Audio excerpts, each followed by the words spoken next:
الله وبركاته. الحمد لله رب العالمين، والصلاة والسلام على سيد الأشرف الأنبياء والمرسلين وعلى آله الطيبين الطاهرين وأصحابه الأكرمين أجمعين وعلى من أحبهم وتبعهم بإحسان إلى يوم الدين. أما بعد، أعوذ بالله من الشيطان الرجيم. بسم الله الرحمن الرحيم. وما آتيتم من ربا ليربو في أموال الناس فلا يربو عند الله وما آتيتم من زكاة تريدون وجه الله فأولئك هم المضعفون. إن الله وملائكته يصلون على النبي يا أيها الذين آمنوا صلوا عليه وسلموا تسليما. اللهم صل على سيدنا شفيعنا حبيبنا ونبينا ومولانا محمد وبارك وسلم. صلوا عليه صلاة تنجينا بها من جميع الأحوال وعندك عليهم الدرجات. الحمد لله رب العالمين. معزز و مکرم سامعین کرام، اللہ رب ذوالجلال قرآن مقدس میں زکوٰۃ سے متعلق احکام بیان فرماتا ہے. تقریباً 32 مقامات پر اللہ جل شانہ نے زکوٰۃ کو نماز جیسی عبادت کے ساتھ ذکر فرمایا ہے. قرآن میں 32 مقامات پر نماز کے ساتھ زکوٰۃ کا اللہ تعالیٰ نے حکم دیا ہے، ذکر فرمایا ہے، اور 15 مقامات پر اللہ نے لفظ صدقہ کا لفظ استعمال کرتے ہوئے زکوٰۃ کا معنی اللہ نے شامل کیا. ہم اس سے اندازہ لگا سکتے ہیں کہ قرآن کریم میں نماز جیسی عبادت کے ساتھ اللہ تبارک و تعالیٰ نے زکوٰۃ کا ذکر فرمایا ہے تو اس کا کتنا اونچا درجہ ہے. عبادت کے 2 بنیادی فوائد ہیں. ایک تو یہ کہ بندہ اپنے پروردگار کا قرب حاصل کرتا ہے، دوسرا یہ کہ اپنے مولا کی عبادت کرتے ہوئے مخلوق خدا کی حاجت روائی کرتا ہے، لوگوں کی مدد کرتا ہے، ان کا تعاون کرتا ہے. یہ بصورت زکوٰۃ ہیں. تو یہ 2 باتیں اس کے اندر موجود ہیں. ایک تو عبادت کے ذریعے اللہ کا قرب حاصل کرے، دوسرا مخلوق خدا کی خدمت کرے. ادائی زکوٰۃ کے ذریعے بندہ اللہ تعالیٰ کا قرب حاصل کرتا ہے، اس معنی میں کہ وہ ایک مخصوص مقدار میں مخصوص مال کا مالک ہوتا ہے، اور جب اس میں احکام شرع کے اعتبار سے زکوٰۃ نکالتا ہے تو مال کی محبت اور دنیا میں سرمایہ اکٹھا کرنے کا جذبہ اس کے دل سے نکل جاتا ہے. اس کا سب سے بڑا مقصد یہی ہے. یہ عبادت مالی ہے، عبادت بدنی بھی اس کی حیثیت ہے کہ بندہ اللہ تعالیٰ کی رضا کے خاطر، اجر اور ثواب کے خاطر وہ اپنے مال سے مخصوص جو ہے حصہ نکالتا ہے. خدا کریم نے اپنے کرم سے اس میں بڑی برکتیں اللہ نے رکھی ہے. زکوٰۃ من جملہ حکمتوں کے ایک یہ بھی حکمت ہے کہ انسان کا دل اللہ تعالیٰ کی محبت کا مرکز بن جائے. انسان کے دل میں دنیا کی خواہش و دنیا کا متاع اور دنیا کی جو ہے لذتیں اس کے دل میں ہمیشہ سوائی نہ رہے، اور سب سے بڑی بات کہ وہ حرص دنیا سے بچا رہے. اب اللہ تبارک و تعالیٰ نے امراء کی طرح غرباء کو نوازنے پر قادر ہے. اللہ چاہے گا تو اللہ جیسے امیروں کو عطا فرماتا ہے غریبوں کو بھی عطا کر سکتا ہے. اللہ یہ خاطر ہے. لیکن اللہ تبارک و تعالیٰ نے سرمایہ داروں کو جو دولت عطا فرمائی ہے وہ غریبوں کو بھی اللہ نواز سکتا ہے. دینے والا تو ایک خدا ہی ہے، لیکن کسی کو اس نے مال زیادہ عطا کیا، کسی کو کم درجے عطا کیا، تاکہ لوگ ایک دوسرے سے نفع حاصل کر سکیں، ایک دوسرے سے فائدہ حاصل کر سکے. انسانیت کے جذبے کو اللہ نے باقی رکھا. انسان صرف اپنی ذات و مفاد پرست نہیں ہے، بلکہ وہ اگر کسی کو تکلیف میں دیکھتا ہے تو وہ اپنی سخا کے ذریعے ان کی مدد فرماتا ہے. اچھا، اس کے اندر بھی اللہ نے بڑا اجر رکھا. اللہ نے صرف یہ نہیں فرمایا کہ ان کو مال دے دو کیونکہ میں تمہیں کو دیا نا، نہیں، بلکہ اس کے ساتھ فضائل بھی اللہ نے بیان فرمائے ہیں کہ دیں گے تو تمہیں دنیا میں کیا فائدہ ہوگا اور آخرت میں کیا فائدہ ہوگا. اس کے لیے اللہ نے فضائل بیان فرمائے اور ایک مقدار کے بعد حکم دیا کہ اب تم اپنے مال کی زکات نکالو. پھر ایک مدت بھی بتائی کہ سال بھر کا ایک وقفہ اس کے اوپر گزرے، پھر اپنے مال کی زکات نکالو. پھر آپ دیکھو اللہ تعالیٰ نے کیسا یہاں قرآن میں ذکر فرمایا ہے. ایک دوسرے سے لوگ جو ہے استفادہ حاصل کرے، باہمی تعاون کرے. اللہ نے فرمایا اَوْهُمْ يَقْسِمُونَ رَحْمَةَ رَبِّكَ نَحْنُ قَسَمْنَا بَيْنَهُمْ مَعِيشَتَهُمْ فِي الْحَيَاةِ الدُّنْيَا وَرَفَعْنَا بَعْضَهُمْ فَوْقَ بَعْضٍ دَرَجَاتٍ لِيَتَّخِذَ بَعْضُهُمْ بَعْضًا سُخْرِيًّا وَرَحْمَةُ رَبِّكَ خَيْرٌ مِّمَّا يَجْمَعُونَ.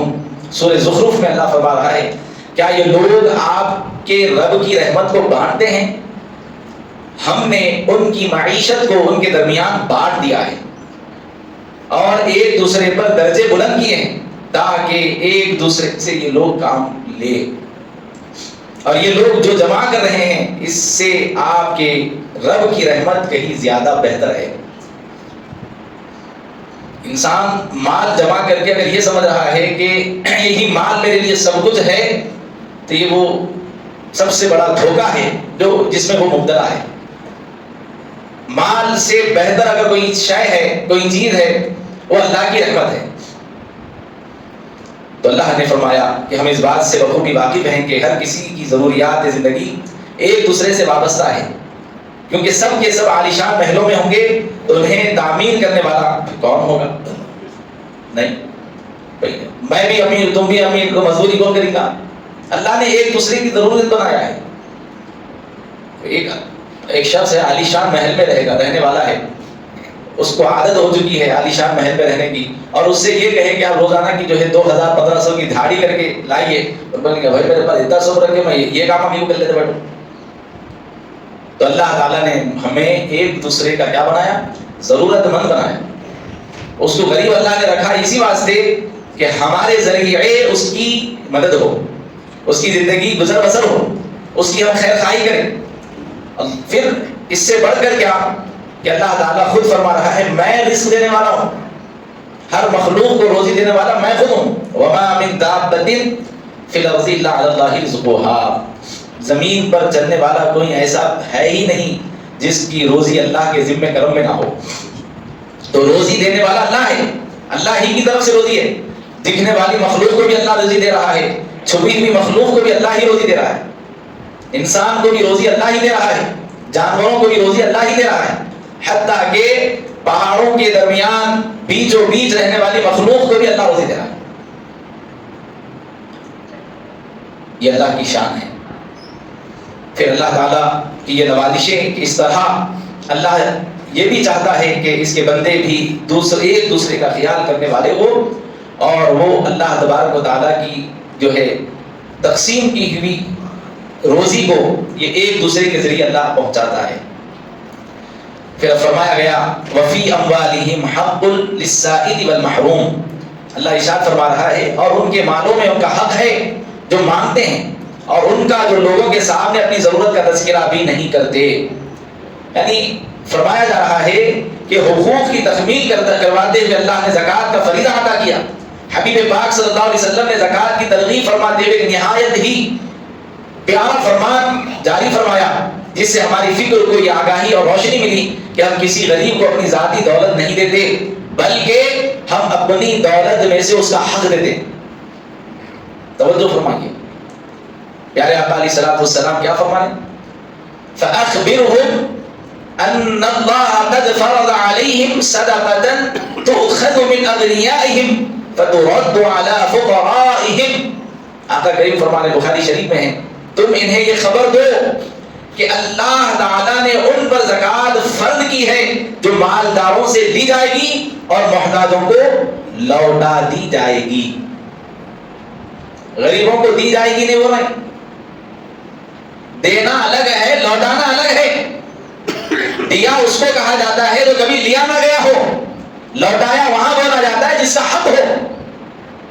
تو کوئی زکات دے کر اگر یہ تصور کر رہا ہے میں دیا، پیارے نبی علیہ السلام فرما رہے ہیں اس کی یہ سوچ غلط ہے۔ آپ دیے نہیں، آپ اس کا حصہ لوٹائے جو اللہ نے آپ کو دیا تھا۔ اللہ اکبر، کیسی پیاری ترغیب دلائی جا رہی ہے، اور کس انداز سے فکر اور سوچ دی جا رہی ہے کہ بندہ اپنے مال سے زکات بھی نکال کے کسی کو دے رہا ہے تو وہ اس کو نہیں دے رہا ہے بلکہ لوٹا رہا ہے۔ فَتُرَدُّ عَلَىٰ فُقَرَائِهِمْ کہ وہ غریبوں میں لوٹا دی جائے۔ اگر آپ میرا کچھ دینا نہیں ہے اور میں آپ سے 10 سوال کروں اپنا ہاتھ پھیلا کر، تو آپ دیں گے اور دے کر کیا کہیں گے؟ میں دیا، یہ تو نہیں کہیں گے نا میں لوٹایا۔ لوٹایا کب بولتے؟ بھائی ان کا مال ہمارے پاس آلریڈی رکھا ہوا تھا، کوئی چیز ہمارے پاس پہلے سے تھی لوٹا دی گئی، یہاں تو یہ معاملہ ہی نہیں ہے۔ لیکن اللہ تعالیٰ نے یہی ذکر فرمایا، رسول اللہ صلی اللہ علیہ وسلم نے یہی فرمایا کہ فَتُرَدُّ عَلَىٰ فُقَرَائِهِمْ، ان غریبوں کی طرف ان کا مال لوٹا دیا جائے۔ واضح رہے کہ زکات دینے والا غریب کو رقم دے کر کوئی احسان نہیں کر رہا ہے، بلکہ اس کی ہی رقم اس کو لوٹا رہا ہے جو اللہ نے تمہارے پاس رکھی ہے۔ اچھا، جب یہ حصہ اس کو دے رہا ہے، حصہ لوٹا رہا ہے، تو پھر اس کا فائدہ کیا ہو رہا ہے؟ اللہ کے حبیب صلی اللہ علیہ وسلم نے فرمایا یا ایھا الذین آمنوا لا تبطلوا صدقاتکم بالمن والأذى کالذی ينفق مالہ رئاء الناس۔ اے ایمان والو، تم اپنے صدقات کو احسان جتلا کر اور دل دکھا کر اس شخص کی طرح ضائع مت کرو جو لوگوں کو دکھانے کے لیے اپنا مال خرچ کرتا ہے۔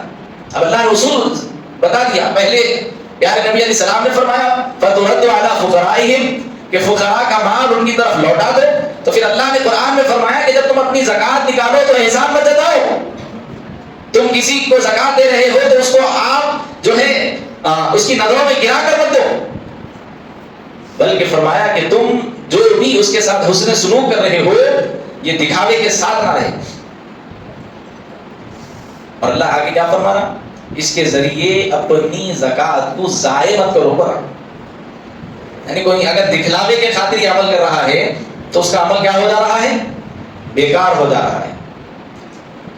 پھر اللہ کے حبیب صلی اللہ علیہ وسلم ارشاد فرما رہے ہیں اگر کوئی شخص کسی کی مدد کرتا ہے، کسی پر اپنا مال خرچ کرتا ہے، تو گویا وہ اپنے لیے اپنی آخرت کا ذخیرہ تیار کر رہا ہے۔ اس کا مال اس کو لوٹا کر وہ اپنی آخرت سنوار رہا ہے۔ پھر فرمایا جس کا وعدہ خالق کائنات نے فرمایا، ابھی ہم نے خطبے میں ایک آیت شریفہ کی تلاوت کی جس میں اللہ فرما رہا ہے وَمَا آتَيْتُم مِّن رِّبًا لِّيَرْبُوَ فِي أَمْوَالِ النَّاسِ، اور جو تم سود دیتے ہو تاکہ لوگوں کے مال میں اضافہ ہو، تو اللہ کے پاس اس کا کوئی اضافہ نہیں ہے، اس کا کوئی اضافہ نہیں ہے۔ فَلَا يَرْبُ عِندَ اللَّهِ، کوئی اللہ کے پاس اس کی وقعت نہیں ہے۔ وَمَا آتَيْتُم مِّن زَكَاةٍ تُرِيدُونَ وَجْهَ اللَّهِ فَأُولَٰئِكَ هُمُ الْمُضْعِفُونَ۔ اللہ ارشاد فرما رہا ہے کہ جو تم زکات ادا کرتے ہو جس سے اللہ کی رضا سے طلب کرتے ہو، تو ایسے لوگ ہی اپنے مال بڑھانے والے ہیں۔ تو معلوم ہوا کہ جو لوگ اللہ کی راہ میں دیں گے اصل مال ان کا بڑھتا، سود پر مال دینے والوں کا مال نہیں بڑھتا، بلکہ انہوں نے تو اپنی آخرت کی تباہی کا ذریعہ اس کو بنا لیا ہے۔ حالانکہ ظاہری طور پر سود پہ دیے تو پرسنٹیج ملتا، پھر اپنا پیسہ اپن کو ہی ملتا، لیکن اللہ بول رہا ہے یہ اضافہ جو تم سمجھ رہے ہو یہ اضافہ نہیں ہے، بلکہ آپ جو اپنے مال کی زکات نکالتے ہو تو بظاہر مال میں سے 2.5% چلا گیا، یہی تمہارے لیے اصل اضافے کا سبب ہے، آخرت میں بھی اور دنیا میں بھی۔ چنانچہ طبرانی شریف میں حدیث پاک بیان کی گئی ہے، حضرت عبداللہ رضی اللہ تعالیٰ عنہ روایت فرما رہے ہیں، عبداللہ ابن مسعود فرماتے ہیں قال رسول اللہ صلی اللہ علیہ وسلم حسنوا اموالکم بالزکاۃ، آقا کریم فرما رہے ہیں تم اپنے اموال کو زکات ادا کر کے محفوظ کر لو، یعنی اپنا مال اگر محفوظ کرنا چاہتے ہو زکات دے کے حفاظت کرو اس کی، اور اپنے بیماروں کو وداعوا مرضاکم بالصدقہ، اپنے بیماروں کو صدقے کے ذریعے صحت یاب کرو۔ تو کیا معلوم ہوا؟ اصل مال کی حفاظت زکات ادا کرنے کے بعد ہوتی ہے، بلکہ اس میں اللہ برکت عطا فرماتا ہے۔ چنانچہ اللہ تعالیٰ نے زکات ادا نہ کرنے پر آخرت میں جسم کو داغنے کا ذکر کیا۔ کیا فرمایا؟ والذین یکنزون الذهب والفضة ولا ينفقونها في سبیل اللہ فبشرهم بعذاب الیم۔ اور جو لوگ اپنے پاس سونا چاندی کو محفوظ کر کے رکھتے ہیں اور اسے راہ اللہ میں خرچ نہیں کرتے، یعنی اس کی زکات ادا نہیں کرتے، تو آپ انہیں دردناک عذاب کا جو ہے ذکر سنا دیجئے، انہیں عذاب کی خوشخبری سنا دیجئے۔ خوشخبری سنا دو رہے کیا مزہ ملنے والا ہے۔ اور حدیث شریفہ میں نبی کریم علیہ السلام فرماتے ہیں حشر کے دن وہ مال دوزخ کی آگ میں دبایا جائے گا جس کی زکات نہ نکالی گئی، پھر اس کے ذریعے ان کی پیشانیاں، ان کی کروٹیں، ان کے پٹھے ان کے داغے جائیں، ان کے جسم کو داغا دیں۔ پھر فرمایا کہ یہ وہ مال ہے جسے تم نے اپنے لیے دنیا میں جمع کر کے رکھا تھا۔ چلو مزہ، ہمارا حکم تھا زکات تو نہیں دیے، یہ خیال کر کے نہیں دیے کہ دیے تو پیسے کہاں کم ہو جاتے گی، چلو 2.5-5 ہزار روپے کی بات آتی تو الگ بات تھی، اب میری زکات کی رقم اتنی نکل رہی ہے کہ وہ لاکھوں میں جا رہی، تکلیف ہو جا رہی، ماں لاکھ روپے دینا، کتنی محنت کر کے کمایا وہیں، دل میں اس پہ ڈر بیٹھ گیا۔ اللہ قیامت کے دن کیا کرے گا؟ ایک ایک روپیہ جہنم کی آگ میں اس کو اولا کو دیکھ کبھی زمین میں لاوا اس سے بھی بھیانک وہ روپیوں کو گرم کیا دے گا اور اس کے جسم پہ رکھیں گے، ایسا رکھ کے کیا کریں گے؟ اس کے بعد اور ایک سکہ رکھیں گے، ایسا نہیں کہ اس کے اوپر رکھے تو اس کے اوپر ہی جماتے جائیں گے، نہیں۔ تو ایک صحابی نے سوال کیا، یا رسول اللہ ہمارا جسم تو چھوٹا ہے، پیسے زیادہ ہے، اب تو رکھنا پڑے گا، ایک حد ہے نا بھائی، ایک حد کے بعد تو پیسے کے اوپر پیسہ رکھا دے گا نا۔ تو آقا کریم نے فرمایا کہ اللہ اس کے جسم کو اتنا وسیع کر دے گا جتنی اس کی دولت تھی، اتنا موٹا تازہ لمبا، پھر اس کے بعد رکھے تھے، اتنا بھیانک عذاب دیا، کیونکہ یہ ان کا حق تھا جن کا تم نے دبایا۔ اور یہ اتنا پیارا کانسیپٹ ہے اسلام کا، اگر ہمارے خاندان میں اگر کوئی مستحق ہے، سمجھو یہ ہمارے لیے غنیمت ہے، اس کا غریب رہنا ہمارے لیے غنیمت ہے، غنیمت، کیونکہ اللہ نے اس کے ذریعے ہماری جان کی بھی حفاظت کا وعدہ کیا، ہمارے مال کی حفاظت کا بھی وعدہ کیا۔ اور جب اللہ کسی مال کی حفاظت فرماتا ہے تو وہ نسلوں تک باقی رہتا ہے۔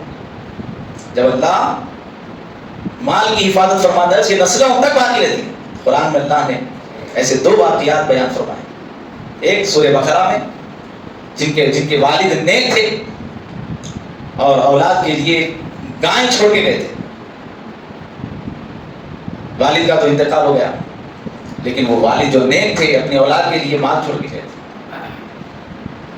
پھر ایک وقت ایسا آیا کہ اللہ تعالیٰ نے اس گائے کو اتنی زیادہ قیمت میں اللہ نے فروخت کروایا کہ دنیا کائنات کی سب سے مہنگی گائے، قیامت تک کوئی اس کے برابر قیمت کی گائے نہیں بک سکتی، اس کو ذبح کر کے اس کے چمڑے کو پھیلا کر اس کے اندر سونے سے اس کو بھرا گیا، جتنا سونا اس چمڑے میں آیا اس کی قیمت تھی۔ سورہ بقرہ، یہ بقرہ ایک کو بولتے، بقرہ کا میننگ گائے، عربی میں گائے کو بقرہ کہتے ہیں، بقرہ عید بولتے ہیں، تو بقرہ کے معنی گائے، ایک یہ۔ دوسرا ایک اور واقعہ اللہ نے قرآن میں فرمایا، یعنی جو باپ نیک ہوتے ہیں ان کی اولاد اگر چھوٹی بھی ہے اللہ ان کے مال کو ضائع نہیں کرتا، ان پہنچاتا ہے۔ حضرت موسیٰ علیہ السلام حضرت خضر علیہ السلام کے ساتھ سفر کریں، طویل واقعہ ہے، کبھی موقع رہا تو انشاءاللہ ہم کسی جمعہ میں اس کو ذکر کریں گے۔ اختصار حضرت موسیٰ علیہ السلام اور حضرت خضر ایک بستی سے جا رہے تھے، وہاں ایک دیوار گر رہی تھی، بوسیدہ ہو گئی تھی۔ حضرت خضر نے حضرت موسیٰ علیہ السلام نے اس کی حفاظت کی، اس کو بہترین مضبوط نئی تعمیر کے ساتھ اس کی حفاظت فرمائی۔ تو حضرت موسیٰ علیہ السلام نے ان سے اس کی وجہ دریافت فرمائی تو اللہ کہ نبی موسیٰ علیہ السلام کو حضرت خضر نے بتایا کہ یہ دیوار کے نیچے یتیموں کا مال ہے جو کہ نیک والد نے چھوڑا تھا، نیک والد نے چھوڑا تھا، اگر یہ دیوار گر جاتی تو بستی والے لوٹ لیتے، تو میں نے اس کو مضبوط کر دیا تاکہ کسی کی نظر نہ پڑے. جب وہ بچے بڑے ہو جائیں گے تو ان کو اطلاع دے دی جائے گی کہ یہاں پہ آپ کے والد کا مال ہے. ایسی حفاظت فرمائے. بچے چھوٹے تھے, نبی کے ذریعے حفاظت فرمائی جا رہی. اللہ تبارک و تعالیٰ اپنے نبی کے ذریعے اس دیوار کی حفاظت فرمایا. یہ ہمارے لیے بہترین نمونہ ہے کہ اگر ہم اپنے اموال کو چھوڑ کر مر بھی جاتے ہیں اور ہم نے مال کا حق ادا کیا, ہم مر بھی جائیں گے, اللہ ہماری نسلوں تک اس کی حفاظت فرمائے گا. تو پھر ہوگا کیا اگر ہم اس کے اندر معاملات گڑبڑ کریں گے؟ ہم تو امیری کی ظاہری دنیا میں مر جائیں گے لیکن اولاد کے بڑے ہونے تک وہ غریب ہو جائیں گے. تو اللہ دنیا میں بھی اس کی حفاظت فرماتا ہے اور آخرت میں بھی اس کا اجر عطا فرماتا ہے. لیکن جو ادا نہیں کرتے ان کے لیے یہ عذاب سنایا گیا کہ اللہ کہتا ہے مزہ دیکھو, یہ وہی مال ہے جس کو تم میرا میرا میرا میرا میرا بھائی کو مار ڈالے, بہن کو ٹکٹ ڈالے, رشتے داروں سے لڑ لیے, میرا میرا میرا میرا میرا, لے تیرا چاہیے لے لو, چک مزہ, جس کو تم میرا میرا بولتا تھا لے. اسلام کا بنیادی مقصد کیا ہے کہ انسان مال کما بھی لے تو اس کے دل میں مال کی محبت نہ ہو, پروردگار کی محبت ہو, اس کے دل میں اللہ کی محبت ہو. التحیات للہ والصلوات والطیبات. نماز میں دعویٰ کر رہے ہیں, باہر نکلتے کہ وہ دعویٰ پورا بھول جائے. اللہ سے بول رہے نماز میں ہر طرح کی عبادت, مالی جانی بدنی سب تیرے واسطے ہو. باہر نکلتے بول رہے ہیں میرا مال میرا مال. اصل مال وہ ہے جو خرچ کر دیا گیا. پیارے آقا علیہ السلام فرماتے ہیں سب سے بہترین مال وہ نہیں ہے جو تمہاری تجاریوں میں رکھا ہوا ہے, بلکہ بہترین مال وہ ہے جو تم نے راہ اللہ میں خرچ کر دیا. اور خرچ کرنے والے کی دولت میں اللہ اضافہ فرماتا ہے, برکت عطا فرماتا ہے, اس کی زندگیوں میں سکون عطا کرتا ہے. دیکھو اصحاب کی کیسی سخاوت ہے. صحابہ اکرام کی مثال ہماری زندگی کے لیے بہترین نمونہ ہے. کیسی قربانیاں انہوں نے انسانیت کی خاطر پیش فرمائی, اللہ کی رضا کی خاطر پیش فرمائی. قیامت تک ان کا نام لیا جائے گا تو رضی اللہ عنہ یہ بولنا لازم کر دیا گیا ہے تاکہ دنیا کو پتا چلے یہ لوگ اپنی اپنی قبروں میں رب کی رضا کے ساتھ لیٹے ہوئے ہیں. اللہ ان سے راضی ہو چکا ہے. ہجرت کر کے مہاجرین مدینہ تشریف لائے. ایک صحابی کے پاس 2 مکان تھے سمجھو.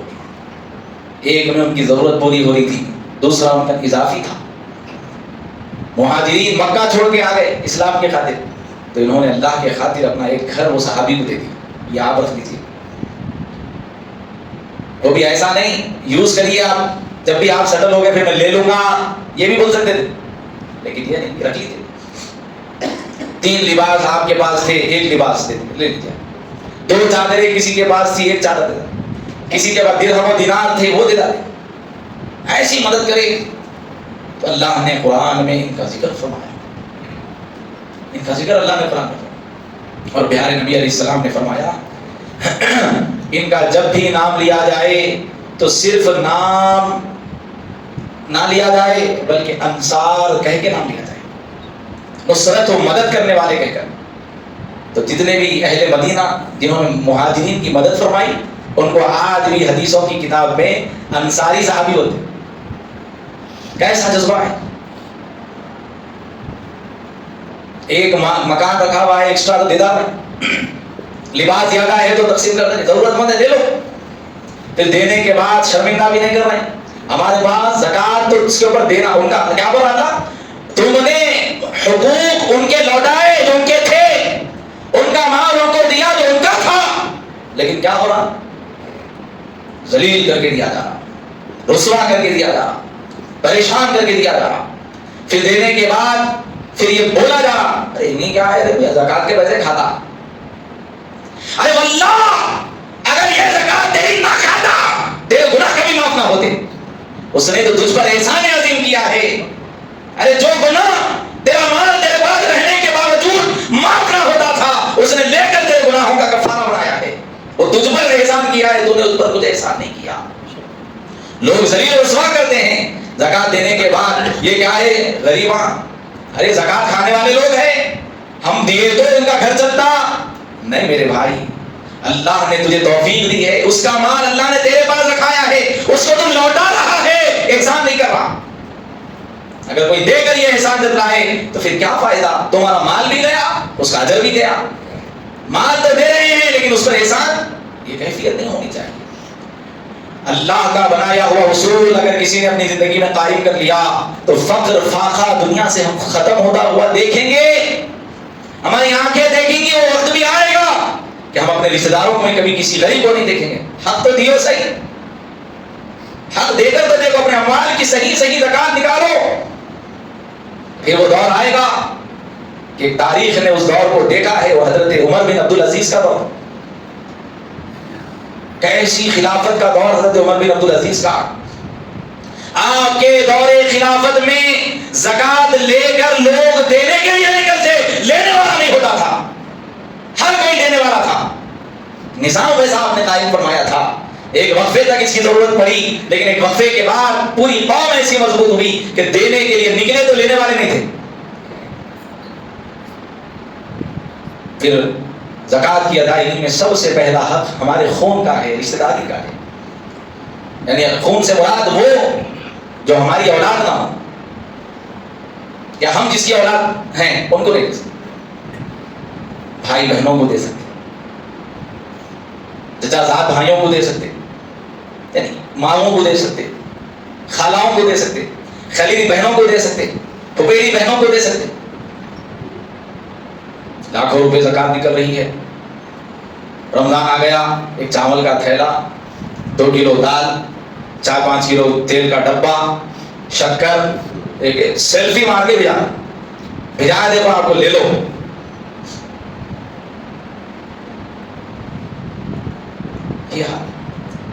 کیا زکات ادا ہوتی نہیں ہوتی؟ کلام اس پہ نہیں ہے، بالکل ہوتی، آپ دے سکتے، لیکن اس کی ضرورت کا احساس کرو میرے بھائی۔ اس کے بچے پڑھ رہے ہیں، سالانہ فیس اس کے خرچ کی، اگر آپ کے مال کے ذریعے اس کو لوٹا دی جا رہی ہے، اس کی مدد کی جا رہی ہے تاکہ اس کی اولاد پڑھے لکھے، ہمارے برابر ہو گئے، پڑھ لیا تو بیٹا کما کے ہمارے سامنے ناک دکھاتا، غریبی سے رہنا، ڈوگلی پالیسی، غریبی سے رہنا، غریبی سے رہنا نہیں، درد پیدا ہوا، اور ارے برے شامل جاؤ بھائی، کئی لوگ مریضہ پریشان ہے، وہاں جگہ ہو جاؤ، ارے بازو کے مکان میں تیرے باپ کا بھائی کی اولاد پریشان ہے، تجھے اس کا خیال نہیں آتا، تجھے درود شاور یاد آ رہا ہے، تجھے نیلوفر یاد آ رہی ہے، تجھے عثمانیہ ہاسپٹل یاد آ رہا ہے، کرم کرو، تڑپ کر، تیرے پڑوس میں تیرے ماں کی بہن کی اولاد تڑپ رہی ہے، تجھے ان کا خیال نہیں آیا، پورے شہر میں بانٹ کر تم تصویر کشی کر رہے ہو اور تمہیں اپنے خاندان قبیلے کی فکر نہیں۔ نہیں ہم دے رہے خاندان میں، مہینے بھر کا راشن میں آلریڈی پہنچا دیا۔ ارے راشن کیا ہے؟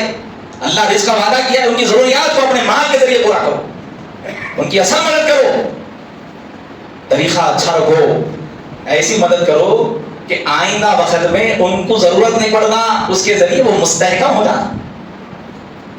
یہ میرا وہ گھر کی مطلب نہیں ہے کہ آپ ان ہاسپٹلوں کی طرف مت دیکھو، لیکن اللہ نے قرآن میں جو تسلسل بیان فرمایا ہے اس تسلسل کا لحاظ رکھو۔ رشتہ داروں کا حقوق اللہ نے پہلے بیان کیا ہے، پہلے ان کو دیکھو نا بھائی، نہیں ماں کہے تو پورے شہر میں نام ہوتا، یا اندر کا اندر دیے تو کیا معلوم ہوتا؟ اللہ حب دنیا نے ہمیں تباہ کر دیا ہے، تباہ کر دیا ہے، دنیا کی محبت میں ہمیں کہیں کا نہیں چھوڑا، اللہ کی محبت دلوں سے نکل گئی، مال کی محبت دل میں آ گئی، رشتہ داری کا خیال چلا گیا، حقوق العباد کا ہم نے حق مارا، اصل حق جن کا تھا ان کو دبا دیے، اور آج اگر ہم حاجی بنے بیٹھے ہیں تو کیا ہم یہ تصور کرتے اللہ معاف کر دے گا؟ ہرگز معاف نہیں کرے گا۔ اللہ اپنے حق میں اگر کسی طرح کی تلافی ہو جائے درگزر کر دے گا، اس کی مخلوق کا کسی نے حق مارا اللہ کبھی معاف نہیں کرے گا جب تک کہ اس کا حق لوٹا دیا نہ جائے۔ یہ رشتہ دار اللہ نے آپ کو دولت مند بنایا ہے، آپ کے ذمہ گھر میں اللہ نے ان کو رکھا ہے، آپ دیکھ کر کوئی احسان نہیں کر رہے ہو اور ان کو نظر انداز کر کے تم اپنی زندگی میں جو ہے بہت سی جو ہے تباہی اور بربادی کے دروازے کھول رہے ہو۔ رشتہ داروں کو دیکھو، اگر ہر خاندان کا امیر شخص اپنے خاندان کے ضرورت مندوں کا پاس و لحاظ رکھنا شروع کر دے گا، انشاءاللہ وہ وقت آئے گا کہ ہر کوئی مضبوط ہو جائے گا۔ لیکن پرابلم یہ ہے ہم میں سے کوئی ایسا ہوتا ہوا دیکھنا پسند نہیں کرتا۔ ہاں میرے سامنے انہوں رہیں گے، اچھا اللہ اگر اس کو دولت سے نواز بھی دیا تو کبھی وہ زکوٰۃ دیتے بھی تھے، اللہ دولت دیا ان کو سنبھل گئے تو اب لوگوں کے سامنے بول رہے ہیں، اب کار لے کے پھر رہے ہیں، ہمارے زکوٰۃ تو بولتے تھے۔ یہ ہے کیا کوئی شرط ہے کیا اللہ آپ کو دولت دیا تو دوسرے کو نہیں دینا؟ ایسا کچھ ہے کیا؟ یہ تباہی بربادی، کمپٹیشن سب۔ ہمارے جیسا لباس غریب ہو کے پہن لیا ہم لوگ، پیٹ میں تکلیف جو ہے کیا شیروانی ڈالا بھائی، کس طرح سے منگے پہنا، اتنا مروڑ ہے۔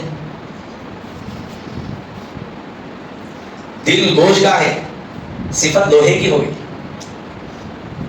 گوشت کا تو اللہ دل دیا لیکن ہم اس کو لوہے کا بنا دیں، کون سی بھی بات ٹکرائے ٹن بول کے آواز آئی واپس چلے جائے، نہیں۔ یہ